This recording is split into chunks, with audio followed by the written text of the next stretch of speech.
अस्सलाम वालेकुम बिलादरी, क्या हाल है? ठीक ठाक हो? उम्मीद करें हैं सारे भेड़ा भेड़ा तकड़े वदे सुन तो जनाब आली ये चेक करो जनाब। भाई जान अज़हर साहब फ्राम यूके ते उमर भाई फ्राम भावलपुर। ये जनाब उमर भाई और सादी को लगे आया वो 200 भेड़ दा ख्वाब लैके ते हुण जनाब अज़हर साहब और फ्राम यूके अल्लाह पाक इन्हों खुश रखे। बड़ा सफ़र करके बड़ा ट्रैवल करके ते खास कर दूर से आए हैं, बहुत दूर से आए और ख़ास कर जो बखर में एक रात गुजारना ओवरसीज़ पाकिस्तानी के लिए या शहरी शहर वाले बंदे के लिए बहुत मुश्किल है। ऐसा ही है ना सर? बिल्कुल सर। मैं कानों को हाथ लगाता हूँ वो जब कैसे? आता हूँ, लेकिन आना बड़ा जरूरी है। आना बहुत क्योंकि यहाँ पर माहौल बड़ा खूबसूरत है, माहौल बड़ा सुकून, चारों तरफ सुकून सा है। क्या माशाल्लाह। बात है। तो असल में ना इधर शोर शराबत वो तो कुछ होता नहीं है। रात को जो डॉग है ना वो तो हमारी मजबूरी है, हमने देहातों वालों ने पिंडों वालों ने रखने होते हैं तो वो बहू बहू करते हैं और सांप जो है ना उनसे बहुत कंफ्यूज होता है। कुत्तों से मेरी कभी भी नहीं बनी। अच्छा बिल्कुल नहीं, कुत्तों से कंप्रोमाइज नहीं हो सकता। कंप्रोमाइज नहीं हो सकता। बस वो रात को जब कुत्ते भौंकते हैं ना, हाँ, तो ऐसे लगता है जैसे अभी कोई चोर अपना पड़ गया है, कोई डाकू पड़ गया, डाकू आ गए। ओए होए। लेकिन यहाँ पर महसूस हुआ है कि कोई छोटे छोटे जानवर भी जब निकलते हैं तो कुत्ते जो है ना उसकी तरफ दौड़ते हैं। उनको ये ख्याल नहीं होता है कि मेहमान आए हुए हैं, सोए हुए हैं। हाँ, इनको यार सुकून जो है ना थोड़ा सा इनको फखर भाई थोड़ा सा ट्रेनिंग दे कि मेहमान सोए हुए हैं, हाँ, तो जरा रात को जरा कम बोला के। अच्छा, ट्रेनिंग तो सारा उनका ना रात को रस्सी खुल गई थी हमारे कुत्ते की वो उधर जिधर खोती खड़ी है उसके साथ परे जो शरीन का पौधा है उधर बांधा होता है, तो लेकिन उसकी रस्सी खुल गई थी रात को 2 बजे उसने तो एक तो वैसे कुत्ते हैं, अच्छा, फिर ऊपर से कुत्ते के पुत्र हैं। अच्छा ये दो फर्क बड़ा हो जाता है। सही बात है, तो इसलिए इन कुत्तों से बचना बड़ा जरूरी है। बहुत बचना ज़रूरी है। अच्छा सर, आप जब पहली बार आए थे तो ये पिछले साल आए थे अज़हर साहब जिस टाइम आया तो उस टाइम सादा सिंपल या वाड़ा होंदा इन गल है। हाँ माशाल्लाह है, तरक्की बड़ी डाडी की थी। तो मैं तरक्की कर गया ना, बेहतरीन जनाब बना छोड़े फार्म है जड़ा ना, फार्म बने हैं अल्हम्दुलिल्लाह बड़ा खूबसूरत लगता है। और ये मुकाबले च है बड़े बड़े फार्मा के मुकाबले च। इंशाल्लाह सादा उम्मीद है कि अगले साल जी हाँ मजीद इस तो बड़ा फार्म जड़ा ना इंशाल्लाह मौजूद होएगा। इंशाल्लाह बता दिए दुआवां ता। पिछले साल तुसा आया वाड़ा आई, इस साल आया हो तो माशाल्लाह ये सिस्टम बन गए। अगले साल शायद तुसा चक्कर ले सो अगर जींदे हाँ था।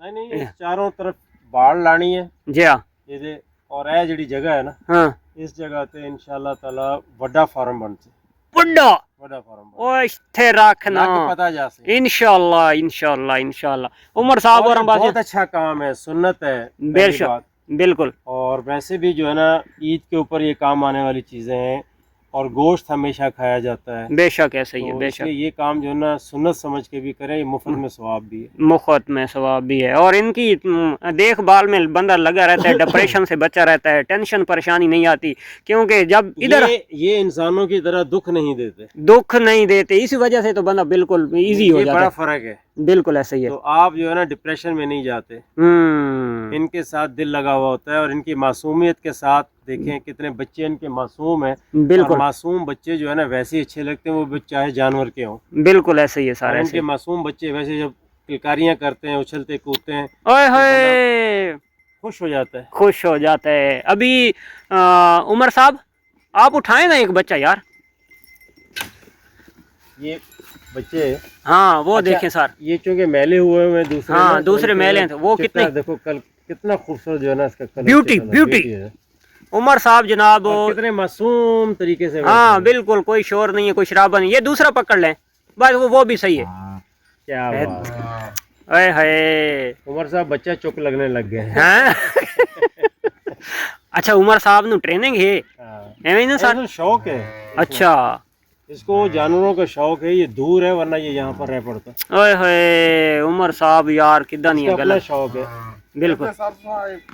ब्यूटी दिखाओ ना जरा। अच्छा ये ब्यूटी है जनाब, ये क्या बात है, लालियां सिर्फ हाँ ये होंटां दे उत्ते दी अखां कक्कियां ने सर, ये होंटां दे उत्ते नुक्ते ने बस, ते ये कन्नां दे उत्ते एक खूबसूरत ब्यूटी है। हाँ बस इन्हां दे विच ओ जेड़ा सामने खड़ा है ना सर, वो बिल्कुल ही वाइट है, उसदा कोई निशान नहीं है। अच्छा जड़िए मैं सिंध च गया सीगा ना, सिंध च भेडां लैके आया, ਇਹ ਉਹਨੂੰ ਕਜਲੇ ਨਾਲ ਕ੍ਰਾਸ ਕਰਵਾ ਕੇ ਬਚਾਇਆ। ਅੱਛਾ, ਇਹਨਾਂ ਦੇ ਕੰਨ ਜਿਹੜੇ ਸਿੰਧ ਵਾਲੀਆਂ ਭੇਡਾਂ ਦੇ ਉਹਨਾਂ ਦੇ ਹੁੰਦੇ ਨੇ ਇਕੱਠੇ, ਸਾਡੀਆਂ ਭੇਡਾਂ ਦੇ ਹੁੰਦੇ ਨੇ ਕੰਨ ਚੌੜੇ।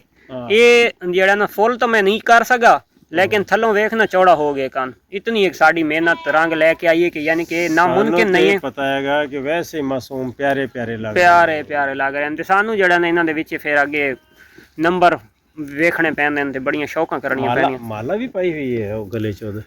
हाँ, ये सर जी राती जदों जुगाली ते पैंदियां ने ना कड़ंग कड़ंग कड़ंग कड़ंग ते पता लगदा है भी जानवर सारे इत्थे ही बैठे ने। ओ ना होवे जो कोई इथों दरवाजा खोले ते जानवर निकल के ते तुर जान। ते असीं हुण उमर साहब ते अजहर साहब ते फखर साहब उत्थे जनाब बैठक च बैठे रहन, जानवर खड़े ने ते बाहर आन ते जानवर ही ना होण। अगर फर्ज करो निकल पैन ना ते इन्हां फिर नसना है, वो कड़ंग कड़ान होनी है, तो समझ आ जानी है कोई जानवर नहीं है, मल गए। अच्छा, वैसे तो कोई खतरनाक जानवर भी है मसला? नहीं नहीं, कोई ऐसी वारदात अजे तक तो नहीं हुई साडे नाल, कोई पेश नहीं आई। ते अल्लाह पाक करे ऐसा होवे ही नहीं, क्योंकि जिन्हें आबादी वधदी वेंदी है ना सर, पता होंदा है ना कि भाई इलाके च केड़े-केड़े जानवर ने, तो कोई जानवर ऐसा नहीं, ऐसा कोई जानवर जड़ा ना जानवर नूं खराब करने वाला कोई नहीं, क्योंकि आबादी जिस टाइम सर वधदी वेंदी है ना ते वाते ऐसे जड़ियां चीज़ां होंदियां न अगे वो खत्म होंदियां वेंदियां, वो जंगलां दा रुख करनियां वेंदियां। तो हुण काफ़ी सारियां इत्थे आबादियां थी गईयां, हर पाकिस्तान दे हर इलाके दी तकरीबन एक रोही दे विच ही काफ़ी सारियां आबादियां। अगर उत्थे पानी दा मसला हल हो वञे रोही दे विच, ते साडे पाकिस्तान दे रोही दी बड़ी आबादी हो वञनी है।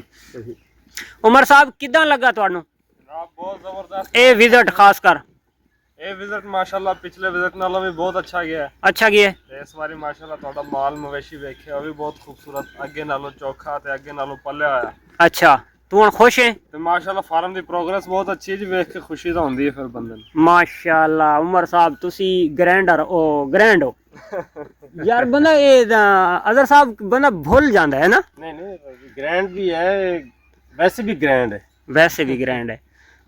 ये जनाब राती एडी सोहनी गड्डी दे उत्ते आए ते फिर भी जड़ा ना इन्हां नूं लोकेशन दी समझ नहीं सी आ रही, क्योंकि हल्के उमर साहब इत्थे है। हुण तीसरा चक्कर है तुहाडा? दूसरा ਇਹ ਸਰ ਰਾਤ ਅਸੀਂ ਹੋ ਗਏ ਥੋੜਾ ਜਿਹਾ ਲੇਟ। अच्छा, ਅਸੀਂ ਆਪਣੇ ਸੂਬੇਦਾਰ ਦੇ ਡੇਰੇ ਤੱਕ ਤਾਂ ਅਸੀਂ ਹਿੰਮਤ ਕੀਤੀ ਹੈ, पहुंच आए हो। ਅੱਗੇ ਕਿਹਾ ਵੀ ਫਖਰ ਭਾਈ ਦਾ ਜਿਹੜਾ ਨਾ ਸਾਥ ਥੋੜਾ ਜਿਹਾ ਜ਼ਰੂਰੀ ਹੈ, ਮਕਾਮੀ ਨੇ।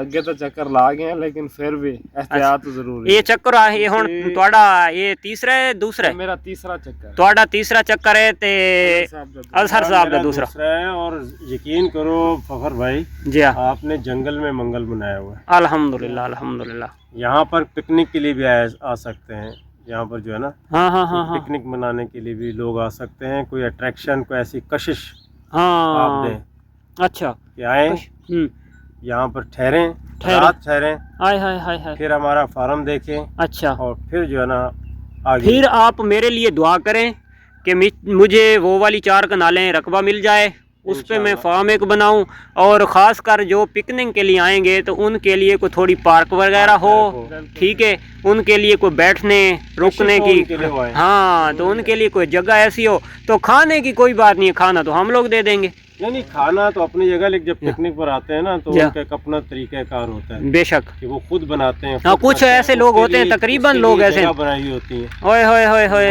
खूबसूरत जो है ना माहौल पैदा। सर जी तुसी लंबे खर्चा दे मैनू पाई जाते हो, तो मैं इंशाल्लाह ये इस चीज़ उत्ते फोकस भी करदा, कोशिश भी करदा। ये परिंदे शरिंदे लटरम पटरम तक, यानी कि छोटा मिनी जूम टाइप हैं, मिनी जूम टाइप। ये बकरियां दी जड़ियां 2-3 क्वालिटियां ने, वो भी छोटियां छोटियां छोटे लेवल दे उत्ते, वो खाली जड़ा ना बच्चों नूं वेखण शाखण वास्ते, ते चलो बच्चे खुश हो जाने भी हो, और भी चीजें हो, फार्म में 3-4 चीजें हो, 3-4 चीजें हों, लोगों के लिए फिर रास्ता जो है ना बन जाता है। और खास कर उनके बच्चे जो रहते हैं शहरी शहर वालों के, वो हाँ वो खुश हो जाएंगे। बाहर से भी लोग आएंगे हैं, बाहर से अभी आप बाहर से ही तो आए ना, बाहर से लोग विजिट करेंगे फार्म देखने के लिए। इंशाल्लाह इंशाल्लाह इस आने वाले वक्त में ये इंशाल्लाह एक बेहतरीन फार्म और बड़ा फार्म जो है ना इंशाल्लाह बनेगा, और हमें फ़ख्र के नाम के साथ साथ हमें इस फार्म का भी फ़ख्र होगा इंशाल्लाह इंशाल्लाह। इस चीज़ पे कोशिश भी करेंगे, और ख़ास कर दुआवां जड़ियां तां उन्हां दी भी खास ज़रूरत है। अजहर साहब दियां दुआवां दे ट्रक भर भर के उन्हें सानू जड़ा ना डेडिकेट इदां ही होंदा है बई कर देते ने, आहो, ते दूसरे भरावां दियां दुआवां ते इंशाल्लाह ये एक दिहाड़े 4 चांद लगा देंगे। 4 चांद बहुत पुरानी बात हो गई है, अब अच्छा, 8 चांद लगाए। 8 चांद, पुराने हो गए, 8 चांद लगे। अच्छा इंशाल्लाह भाई वही होंगे, 8 नहीं तो 7.5 तो पक्के ही हैं। उमर साहब की गल है इंशाल्लाह से इंशाल्लाह 4 चांद तो लग गए ना। अच्छा अच्छा ये दिखाए अच्छा लिखा हो। ये भी जरूरी है बड़ा। अजहर साहब ये पहले मैं एक पंगा लिया सीगा ना ਇਹਨਾਂ ਦੇ ਉੱਤੇ ਖਰਗੋਸ਼ਾਂ ਦੇ ਉੱਤੇ, ਇਹ ਫਿਰ ਇਹ ਹੁਣ ਬੈਠਕ ਆ ਗਈ ਹੈ ਤੇ ਸਾਡਾ ਮੋਨੋਗ੍ਰਾਮ ਇਧਰ ਫਸ ਗਿਆ, ਵਰਨਾ ਜਿਹੜਾ ਤਾਂ ਇਹ ਸਾਡਾ ਪਹਿਲੇ ਸਿਸਟਮ ਮੈਂ ਬਣਾਇਆ, ਇਹ ਖਰਗੋਸ਼ ਮੈਂ ਰੱਖਿਆ, ਇਹ ਜਾਲੀਆਂ ਸ਼ਾਲੀਆਂ ਮੇਰੇ ਕੋਲ ਹਜਲੇ ਵੀ ਪਈਆਂ, ਇਹ ਚਕਵਾਲ ਤੋਂ ਮੰਗਵਾਇਆ ਤੇ ਲੇਕਿਨ ਇੱਥੇ ਸਾਡੇ ਕੋਲ ਜਿਹੜਾ ਨਾ सही फिलहाल खोखर का जिला भेड़ फार्म पे भेड़ फार्म पे फिलहाल खरगोश को जो है ना वो करते हैं, अगली दफा उसमें रखें इंशाल्लाह इंशाल्लाह रखेंगे। तो मार्का ये है आज दी वीडियो मैं हुण जनाब करा गया ना, क्योंकि अजहर साहब नू नाश्ता सवेरे सवेरे दा टाइम है, निक्की निक्की ते मिठी मिठी धीमी धीमी धुप निकली हुई है, सूरज माशाल्लाह। ते मिलदे हैं इंशाल्लाह नेक्स्ट वीडियो, तब तक देसो इजाज़त, अल्लाह हाफिज़।